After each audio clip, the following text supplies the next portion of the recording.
لقد كان لكم في رسول الله أسوة حسنة لمن كان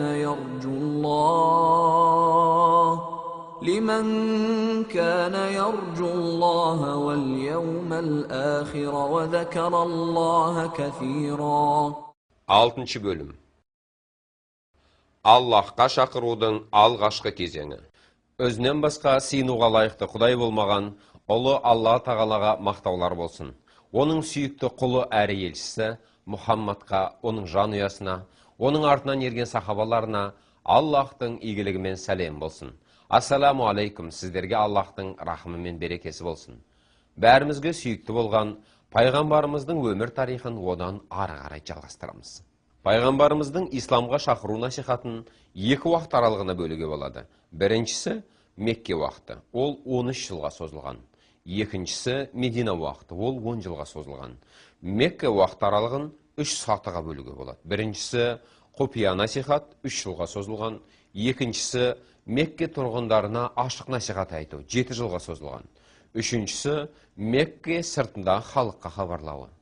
Пайғамбарлық берілген соң Мұхаммад исламға шақыруды өзінің жақын туысқандарынан бастады. Оған ең жақын кім? Ол өзімен 20 жылын бірге бөліскен әйелі.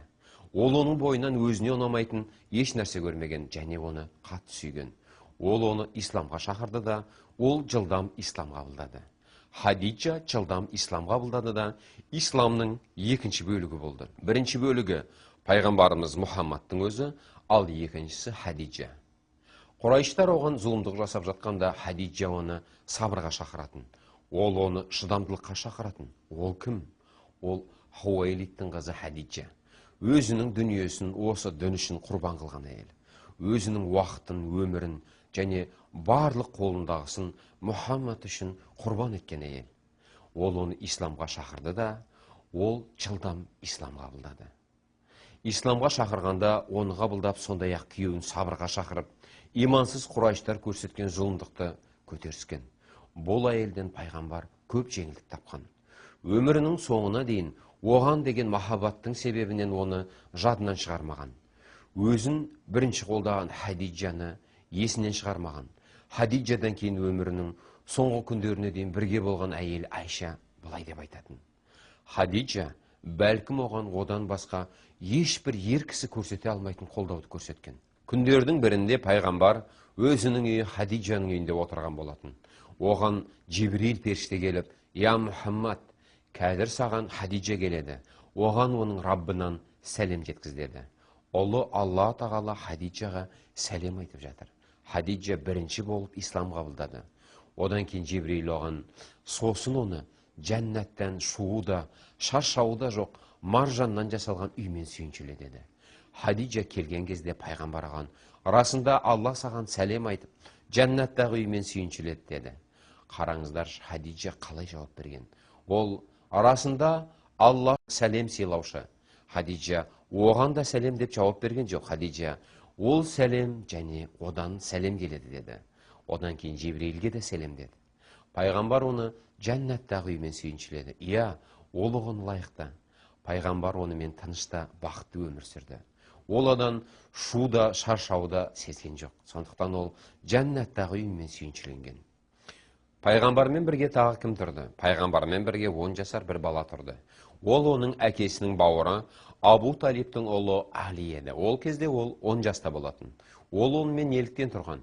Пайғамбарға пайғамбарлық келмей тұрған жылдардың бірінде Құрайыштарға жұт келген. Сонда ол әкесінің бауыры Аббасқа барып, «Иә көке, Абу Талибтің балалары көп. Егер біз әр қайсымыз оның балаларынан біреуін асырауға алсақ, қалай қарайсың?» деп ұсыныс жасады.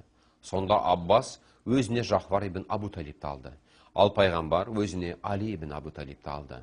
Ол кезде ол 10 жасар бала болатын. Солай Али пайғамбардың қолында оның қамқорлығын көріп өсті.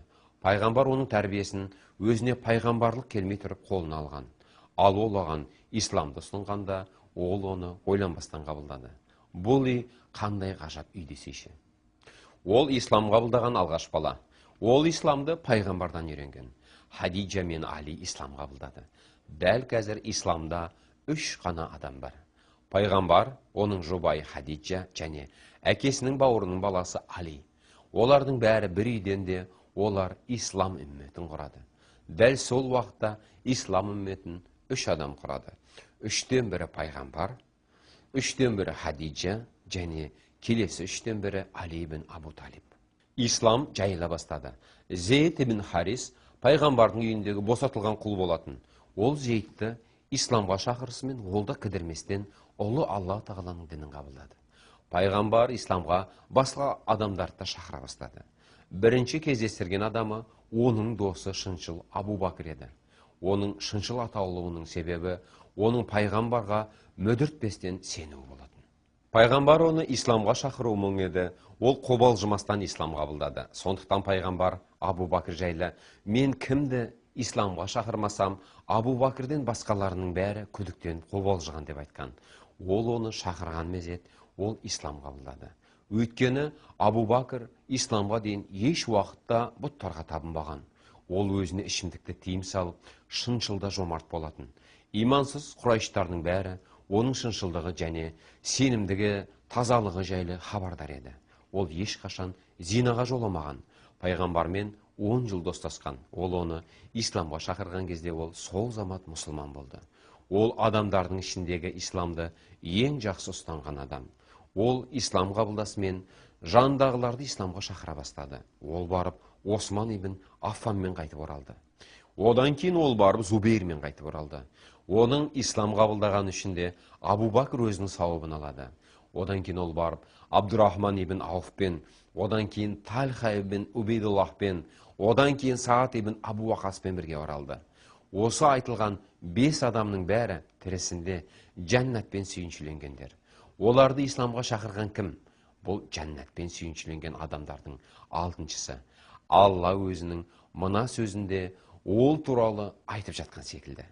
وَمَنْ أَحْسَنُ قَوْلًا مِّمَّنْ دَعَا إِلَى اللَّهِ Аллахқа шақырғанның сөзінен тамаша кімнің сөзі бар? Сондай-ақ олардың арасында шыншыл Абу Бакр. Ол ислам қабылдасымен артынан жәннатпен сүйіншіленген 5 еркісімен келді. Бұл қандай адам? Егер ол сөйлесе, тамаша сөздер айтатын. Ал адамдар болса, оның сөзіне өйтін. Ислам біртіндеп Меккеде тарай бастады. Ислам қабылдаған алғашқы адамдарды Алла озушылар, алғаш көшушілер деп атады, және олармен Алла риза болды. Осылай ислам құпия, жақын адамдардың арасында тарай бастады. Ал Мекке тұрғындары бұны сезбеді де. Алғашқы кезде намаз жүктелген болатын. Оны пайғамбар қалай үйренді? Ол періштелердің басшысы Джибрилмен Меккенің шетіне шықты. Джибрил аяғымен жерді соғып, одан бастау ақты. Одан кейін ол дәрет ала бастады. Ал пайғамбар болса, оны бақылап, дәрет алуды үйренді. Джибрил дәрет алып болысымен, дәл солай пайғамбар да дәрет алды. Ол бірінші рет дәрет алуды Джибрилден үйреніп жатыр. Дәрет алып болысымен, Джибрил тұрды да намаз оқуға кірісті. Ал пайғамбар болса, Джибрилдің артынан үйіп, яғни ол қалай оқса, солай тұрып намаз оқыды. Ол 2 бас намаз оқыды. Осылай пайғамбар дәрет алу мен намаз оқуды үйреніп, Хадиджаның үйіне оралды. Ол келіп, Хадиджаның дәрет алуға үйрете бастады да, ол оны үйренді. Сосын намаз оқуды үйретті. Ол оның артынан қайталап намаз оқуды үйренді. Хадиджа пайғамбардан дәрет алу мен намаз оқуды үйренген алғашқы адам болды. Дегенмен, намаз біздің қазіргі намаздарға ұқсамайтын. Әр намаз 2 бастан тұратын. 3 бастан, не 4 бастан тұратын намаздар болмайтын. Ол намаздар бұның артынан кейін Мединаға келген кезде міндеттелді. Барлық намаз ол кезде 2 бастан, яғни 2 рәкаттан тұратын. Осыдан кейін намаз рәкаттары қосылды. Ал сапардағы жолаушы намаздар солай 2 бас болып қала берді. Пайғамбар алғаш ислам қабылдаған сахабаларын дәрет пен намаз оқуды үйреткеннен кейін олар оның уақытын үйрене бастады. Яғни әр намаздың оқылатын уақыттарын үйрене бастады. Онымен Джибрил шығып, күн тас төбеден құлап батысқа қарай жылдей бастағанда 5 намазын оқыды. Осы уақытта ол онымен 5 намазын оқыды. Одан кейін әр заттың көлеңкесі өзінің бойымен теңелгенде 2 намазын оқыды. Ал күн батқанда ол онымен ақшам намазын оқыды. Ал кешкі шапақ кеткенде құтпа намазын оқыды. Ал таң ағарған уақытта ол онымен таң намазын оқыды. Екінші күні ол бесін намазын заттың көлеңкесі өзінің бойымен теңелген уақытта оқыды. Яғни бірінші күні екінті намазын оқыған уақытта оқыды. Одан кейін екінті намазын заттың көлеңкесі өзінің бойынан екі есе ұзарғанда оқыды. Одан кейін ақшам намазын сол уақытта, ал құтпан намазын түннің 1/3 бөлігі өткенде оқыды. Таң ертеңгісін таң ағарып, бірақ күн ұясынан әлі шықпағанда таң намазын оқыды. Одан кейін олаған: «Я Мұхаммад, намаз бен оның мерзімдері осы екі уақыт аралығында, яғни бірінші күндегі уақыт пен екінші күндегі уақыттың аралығында». Осылай Жебірейіл оған дәрет алуды, намаздың қалай оқылатындығын, одан кейін әр намаздың оқылатын уақыттарын үйретті. Ұлы Алла тағала айтқандай: расында намаз имандыларға жүктелген. Расында намаз белгілі бір уақытта оқылуы міндет. Яғни оның өзінің оқылатын белгілі бір уақыты бар. Сонымен ислам намаз оқылумен жүктеліп басталды. Сахабалар басынан дәрет алумен намаз оқуға және оның уақыттарына үйретілді. Пайғамбар оларды: намазды мен қалай оқысам, солай оқыңдар деп шақырды. Намазды мен оқығандай оқыңдар деді.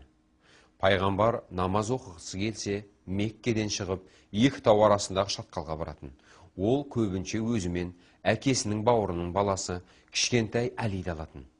Олар бірге шығып, ұлы Аллахты еске алатын және намаз оқитын. Олардың ұрандары мынау болатын: сабыр мен намаз арқылы көмек сұраңдар. Бұл Құранның аяттары. Яғни намаз оларға ұлы Алла жолындағы шақырудың жауларына қарсы жәрдемші болатын. Сәжде, рукух, Аллахты еске алу. Олардың намаздары ұлы Алла үшін болатын. Оларды ұлы Аллахтан басқа ешкім көрмейтін. Бірде пайғамбардың әкесінің бауыры Абу Талиб Меккенің сыртында пайғамбарды, оның жанұясын және Алиді намаз оқып жатқан жерінен көреді. Сонда ол пайғамбарға қарап: «Я бауырымның баласы, сен ұстанып жатқан бұл недің?» деп сұрайды. Ол: «Көке, бұл Аллахтың пайғамбарлар мен елшілерге жіберген нәрсе. Мен де сені осыған шақырамын» деді. Сонда ол: «Я бауырымның баласы, мен әкелерім мен аталарымның дінінен қол үзгім келмейді, бірақ сен алған бағытыңнан тайынба. Сондай-ақ Аллахтың атымен ант етемін, сен менен өзіңе ұнамайтын еш нәрсе көрмейсің» деді. Одан кейін ол өз баласына: «Ал сен не істеп жүрсің балам?» деп сұрайды. Ол: «Әкетай, мен Мұхаммадтың дінін ұстанып жүрмін. Мен оған иман келтіріп, оған сендім және онымен намаз оқып жүрмін» деді. Сонда Абу Талиб баласы Әлиге: «Балам, бағыт алған жолыңнан тайынба. Аллахтың атымен ант етемін, ол саған игіліктен басқа еш нәрсе әкелмейді» деді. Осылай пайғамбар Абу Талибтің баласымен Мекке тауының шатқалында 3 жыл құпия намаз оқып жүрді. Олар жайлы Аллахтан басқа ешкім білмеді. Пайғамбардың кейбір адамдарды 3 жылдық құпия шақыруынан кейін жаңа ашық кезең басталды. Ол Аллах тағаланың мына сөздерімен басталды: فاصدع بما تؤمر وأعرض عن المشركين. Өзіңе міндеттелгенді жарияла да, көп құдайшылдардан жүзіңді бұр. Алдымен Аллах тағала оған жақын туыстарыңды ескерт деп әмір берді. Өзіне ең жақын адамдарды, өз халқын, Бану Хашимнан және Бану Абдул-Муталиб ибн Абдуманафтан туыстарын шақырды. Олардың саны 42 кісі болып делінеді. Олар оның әкесінің туысқандары мен әкесінің апаларының балалары. Ол ескерту үшін жиналды. Бірақ ол бастамай тұрып, оның әкесінің бауырларының бірі Бибіләуіз Бәдік Абу Лахаб: «Я Мұхаммад, бұл сенің әкеңнің балалары мен оның апалаларының балалары. Сөйледе діндерін қалдырушылардан бет бұр, және туыстарыңның бүкіл араптарға қарсы шығар шамасы жоқ» деді. «Мен өз әкесінің туыстарына сенен артық кесірін тигізген ешкімді көрмедім» деді. Пайғамбар мен оның шақырып жатқан діні жайлы жаман сөздер айта бастады. Ал пайғамбар болса үндемеді. Абу Лахаб сөздерін айтып болған соң, пайғамбар еш нәрсе айтпастан тұрып кетті. Жиналыста тұрып тарап кетті. Осыдан кейін ол оларды тағы да жинады. Бұл жолы ол олардың арасынан ешкім сөйлемей тұрып сөйледі. Ол Алла тағалаға мақтауларын айтып, Аллахтан басқа сыйынуға лайықты зат жоқ екендігін куәлік айтып болған соң, я халқым деп өз руына, туған туысқандарына, бауырларына сөз тастады. Өзінен басқа құдай болмаған Аллахтың атымен ант етемін.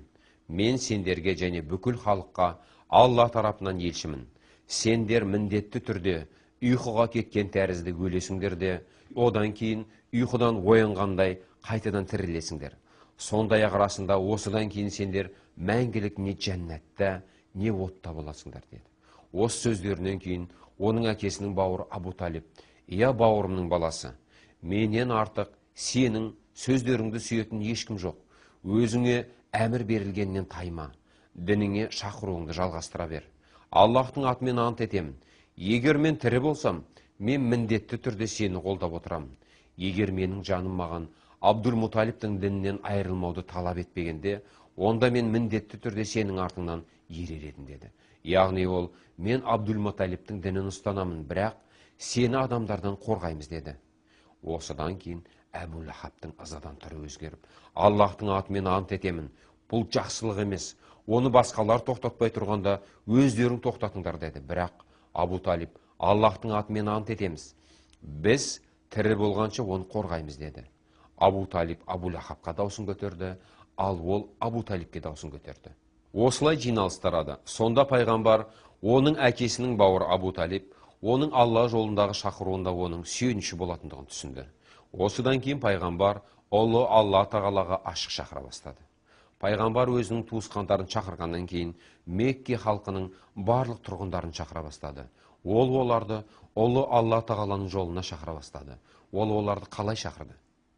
Меккеде хабар жариялаудың өзінің ерекше тәсілі болды. Кімде-кім Құрайыштардың бәрін жинағысы келсе, ол адам оларды ерекше сөздермен адамдардың жиналатын орны Ас-Сафа тауына қарай баратын. Пайғамбар Сафа тауына көтерілді.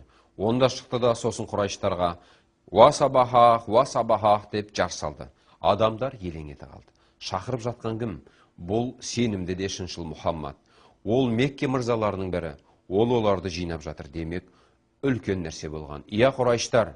Сосын олардың әрқайсының руаттарымен: «Я Абдуманафтың ұрпағы, я Абдул-Муталибтің ұрпағы, я Бану Хашимнің ұрпағы, я пәленшелер» деп айта бастады.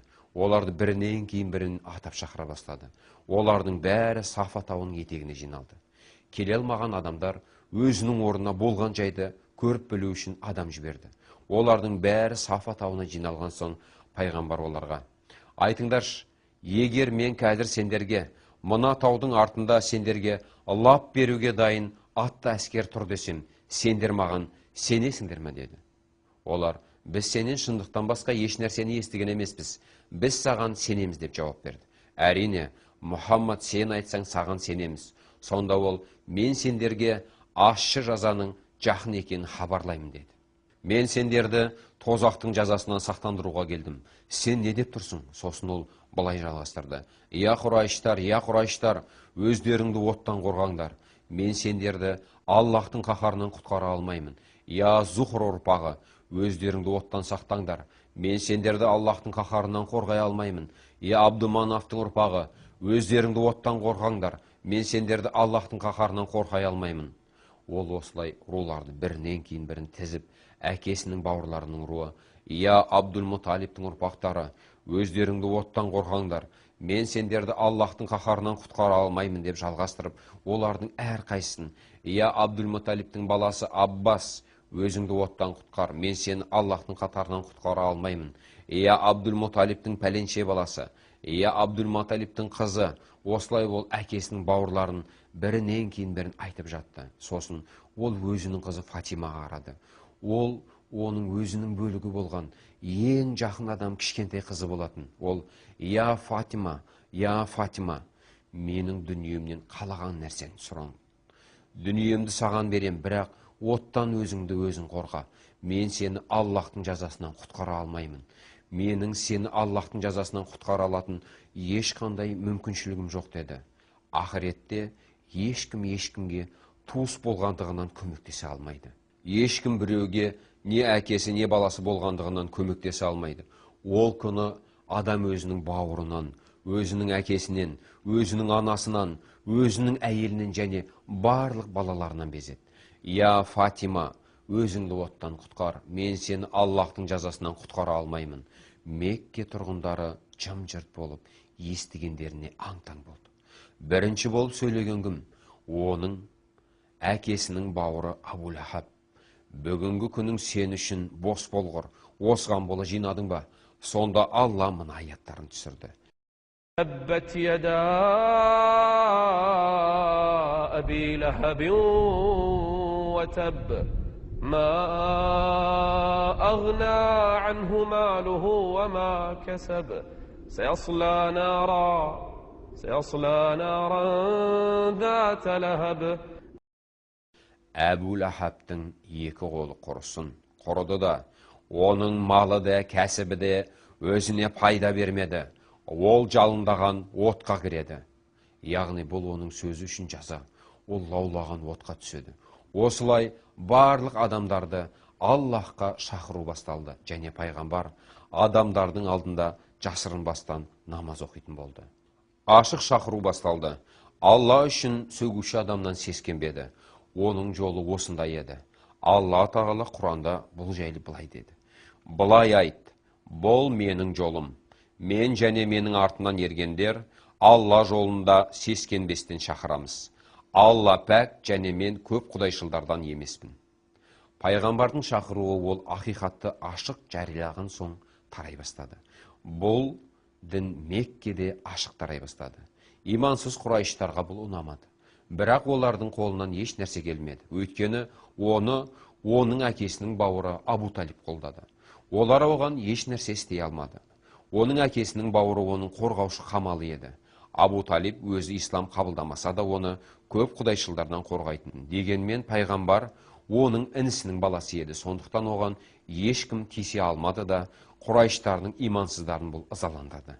Сонда Құрайыштар Абу Талибке адамдар жіберіп былай деді. Я Абу Талиб, сенің бауырыңның баласы біздің құдайларымызға тілін тигізіп, біздің дінімізді ақмақтық деп сөгіп, ата-бабаларымызға адасқандар деп айып тақты. Не сен оның бізді қорлауын тоқтат, не оны біздің қолға тапсыр. Біз оны сенің атыңнан тоқтатамыз деді.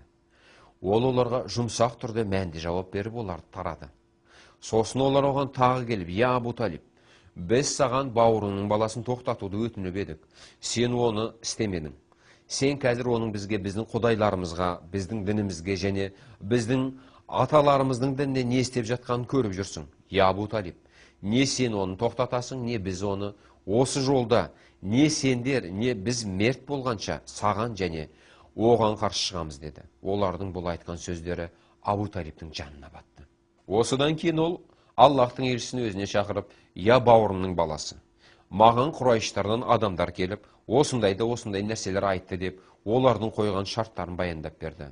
Одан кейін ол, мен олармен жауласуды және екі араның айырылуын қаламаймын деді. Пайғамбар Абу Талибтің одан исламға шақыруды қоюын сұрап жатқан түсінді. Сонда ол оған, Аллахтың игілігімен сәлем болсын, егер менің бір қолыма айды, ал екінші қолыма күнді берсе, мен бұл ісімді Алла оны толығымен ашпайынша, не осы жолда мерт болмайынша тастамаймын деді. Яғни ол, оларменен жайсырамай, осыны тоқтату үшін күн мен айды ұсынса да, керек десеңіз осы жұлдыздар мен айды күнді ұсынып, оның есесіне осы діннен кішкентай нәрсе болса да тастауымды сұраса, Аллахтың атымен ант етемін, мен өлсем де бұған көнбеймін деп тұр. Одан кейін пайғамбардың көздері жасқа толып, орнынан тұрып шығып кетті. Ол осы сөздерді айтып жылап кетті. Абу Талиб оны тағы да өзіне шақырып, былай деді. Я бауырымның баласы, бері жақында. Пайғамбар оған жақындады. Сонда Абу Талиб, не істегің келсе істе. Аллахтың атымен ант етемін, саған ешкім жамандық жасай алмайды. Аллахтың атымен ант етемін, саған ешкім тиіспейді деді. Пайғамбар қуанды да адамдарға Аллахтың дінін жеткізуді одан ары қарай жалғастырды. Алла тағала оған оны қорғайтын және онымен көп құдайшылдардың арасында қорған болатын адамды берді. Пайғамбар адамдарға Аллахтың дінін жеткізуді одан ары қарай жалғастырды. Ол олардың тұтқан торлары мен қулық сұмдықтарына көңіл бөлмеді. Абу Талиб ислам қабылдаған жоқ, бірақ пайғамбарды қорғайтын қамал болды. Осылай Меккеде Аллахтың діні ислам жайылып тарай бастады. Ал біз болсақ, Аллахтың елшісіне Аллахтың игілігімен сәлем болсын деп, бүгінгі тақырыбымызды аяқтап, сіздермен қоштасқалы отырмыз. Ассаламу алейкум ва рахматуллахи ва баракатух. لقد كان لكم في رسول الله أسوة حسنة